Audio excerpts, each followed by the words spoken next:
and the Sorcerer's Stone. Chapter 1. The Boy Who Lived. He found what he was looking for in his inside pocket. It seemed to be a silver Krieg lighter. He flicked it open, held it up in the air, and clicked it. The nearest stink lamp went out with a little pop. He clicked it again. The next lamp flickered in the darkness. 12 times he clicked the put-outer until the only lights left on the whole street were two tiny pinpricks in the distance, which were the eyes of the cat watching him. If anyone looked out of their window now, even beady-eyed Mrs. Dursley, they wouldn't be able to see anything that was happening down the pavement. Dumbledore slipped the put-outer back inside his cloak and set off down on the street toward number 4, where he sat down on the wall next to the cat. He didn't look at it, but after a moment he spoke to it. "Fancy seeing you here, Professor McGonagall." He turned to smile at the tabby, but it had gone. Instead, he was smiling at a rather superior-looking woman who was wearing a square glasses exactly the shape of the markings the cat had had around its eyes. She, too, was wearing a cloak, an emerald one. Her black hair was drawn into a tight bun. She looked distantly ruffled. "How did you know it was me?" she asked. "My dear Professor, I've never seen a cat so stiff." "You'll be stiff if you've been sitting on a brick wall all day," said Professor McGonagall. "All day when you can have been celebrating. I must have passed a dozen of feasts and parties on my way here." Professor McGonagall sniffed angrily. "Oh, yes, everyone's celebrating, all right," she said impatiently. "You'd think they'll be a bit more careful, but no, even the Muggles have noticed something's going on. It was on their news." She jerked her head back at the Dursleys' dark living room window. "I heard it. Flocks of owls, shooting star. Well, they're not completely stupid. They were bound to notice something. Shooting star down the Kent? I'll bet that was Daedalus Diggle. He never had made much sense." "You can't blame them," said Dumbledore gently. "We had precious little to celebrate for 11 years. "I know that," Professor McGonagall irritably, "but that's no reason to lose our heads. People are being downright careless out on the street, in broad daylight, not even dressed in Muggle clothes, swapping rumors." She threw a sharp sideway glance at Dumbledore here, as through hoping he was going to tell her something, but he didn't, so she went on.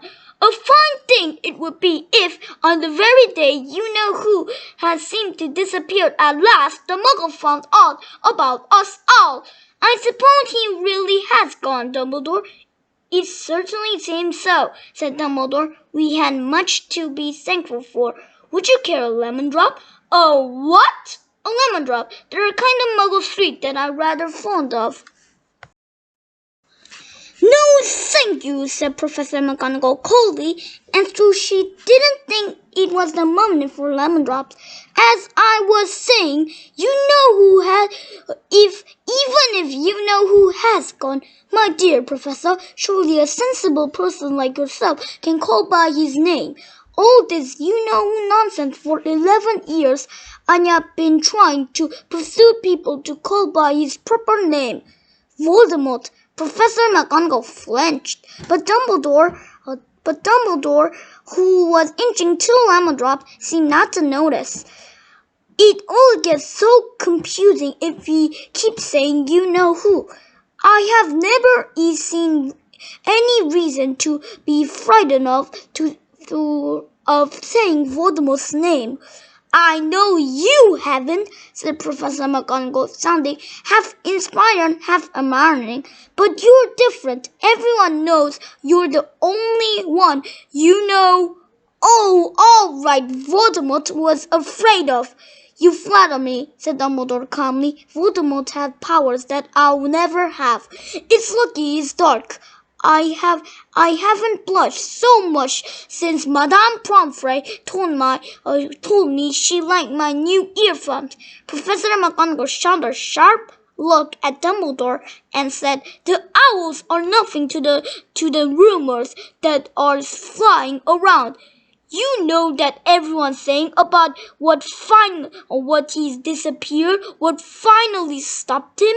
It seemed that Professor McGonagall had reached the point she was most anxious to discuss. The real reason she was being waiting on a cold hard wall all day, for neither as a cat nor as a woman, she fixed Dumbledore with such a piercing stare as she did now.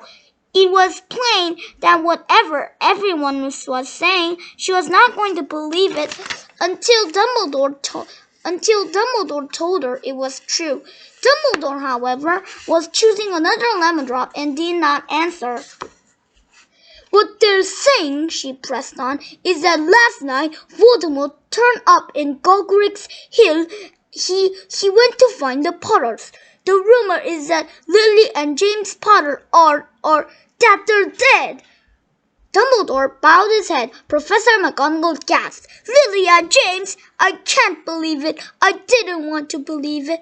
Oh, Albus!" Dumbledore reached out a pain off her shoulder. I know, he said heavily. Professor McGonagall's voice trembled as she went on. "That's not all. They saying she tried to kill the Potter's son, Harry, but he couldn't. He couldn't kill that little boy. No one knows why or how. But they saying that when he couldn't kill Harry, when he couldn't kill Harry Potter, Voldemort's power somehow broke, and that's why he's gone." Dumbledore nodded glumly. It's true?" fainted Professor McGonagall. "After all he's done, all the people he's killed, he couldn't kill a little boy?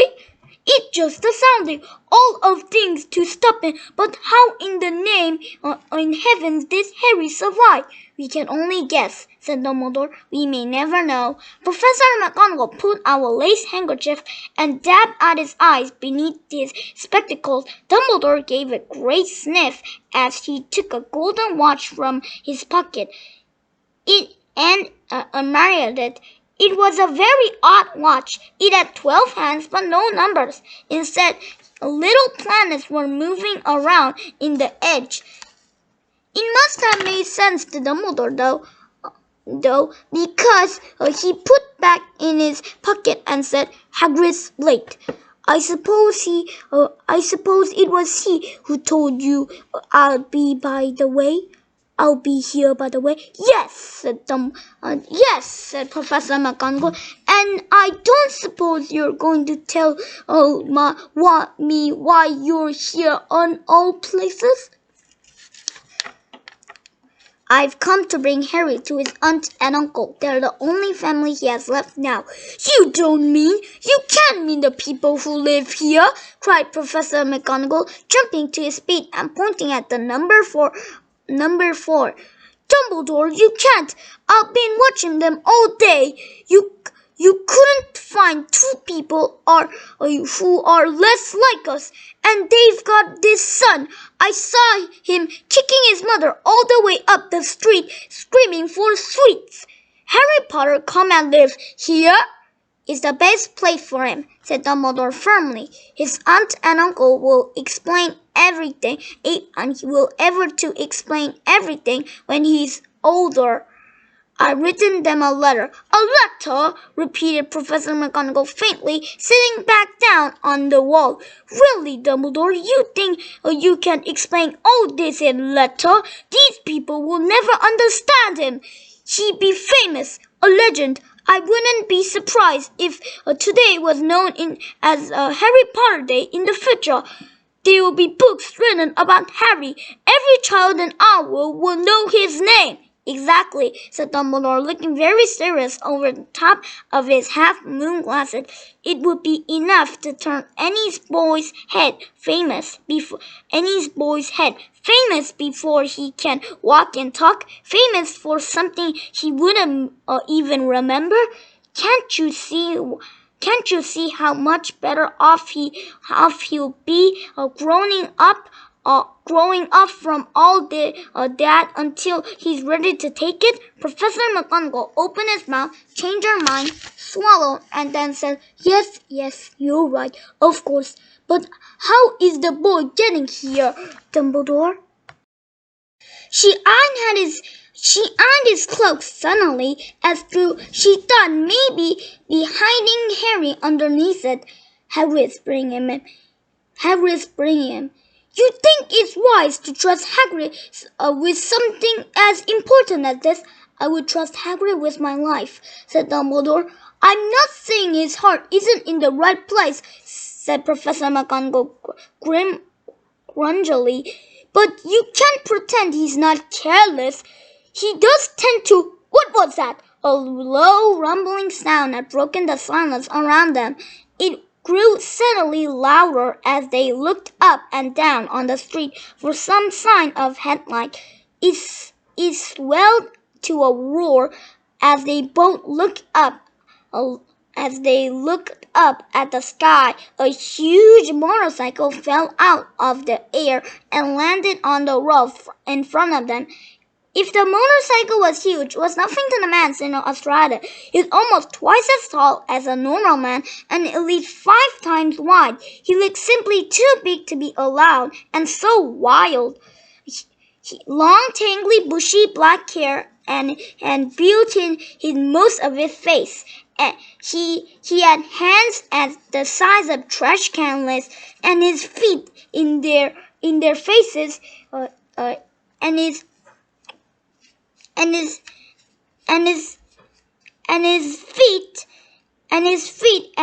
and his leather boots were like baby dolphins. In his vast muscular arms, he was holding a bundle of blankets. Hagrid, said Dumbledore, sounding relieved. At last. And where did you get the motorcycle? Borrowed it, Professor Dumbledore, sir, said the giant, climbing carefully off the motorcycle as he spoke. Young Sir Blank lent it to me. I've got him, sir.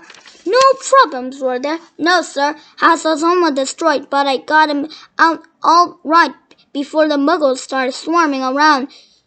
He fell asleep as we were flying over Bristol. Dumbledore and Professor McGonagall bent forward over a bundle of blankets. Inside, just visible, was a baby boy fast asleep. Under a tuft of jet black hair over his forehead, they could see a curiously shaped cut like a lightning bolt of lightning.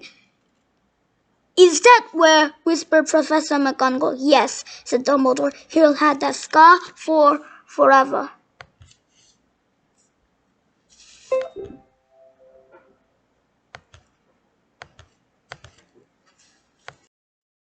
Couldn't you do something about it, Dumbledore? Even if I could, I wouldn't. Scars can come in handy, you know. I have one myself over my left knee, and it is a perfect map of a London underground. Well, give him here, Hagrid. You'll better get this over with. Dumbledore took Harry in his arms and turned toward to the Dursleys' house. Could I say goodbye to him, sir? Asked Hagrid. He bent his great shaggy head over Harry and gave what had must been a very scratchy, whiskery kiss. Then suddenly Hagrid let out a howl like a wounded dog. Shh! Hissed Professor McGonagall. You wake the muggle. Sorry, sobbed Hagrid, taking a large spotted handkerchief and burying it over his face. But I can't stand it. Lily and James dead, and poor little Harry off to live with muggles. Yes, it's all very sad, but get a grip on yourself, Hagrid, or we'll be found. Professor McGonagall whispered, patting Hagrid grimly on the arm as Dumbledore stepped over the low garden wall and walked to the front door. He laid Harry gently on on the doorstep, took a letter out of his cloak and tucked it inside Harry's blankets, and then came back to the other two. For a full minute, the three of them stood and looked at the little bundle. Hagrid's shoulders shook. Professor McGonagall blinked furiously, and the twinkling light that usually shone from Dumbledore's eye seemed to have gone. Well, said Dumbledore finally, that's that. We have no business to staying here. We may as well go and join the celebrations. Celebrations, yeah, said Hagrid in a very muffled voice. I'll best get this bike away. Good night, Professor McGonagall. Professor Dumbledore, sir. Wiping a streaming eyes on his jacket sleeve, Hagrid swung himself on the motorcycle and kicked the engine to life. With a roar, it rose into the air and into the night. I shall see you soon, I expect, Professor McGonagall, said Dumbledore, nodding to her. Professor McGonagall blew her nose in reply. Dumbledore turned and walked back into the street. On the corner, he stopped and took out the silver protractor, and he clicked it once, and 12 balls of light spat back into the street lamps. So Privet Drive glowed suddenly orange, and he couldn't make out a tabby cat slinking around the corner and the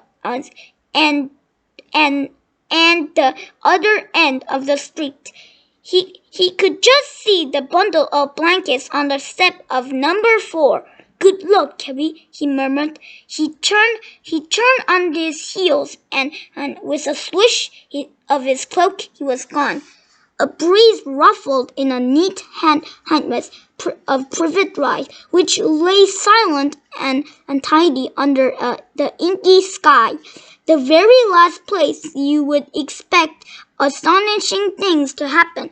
Harry Potter rolled inside his blankets without waking up.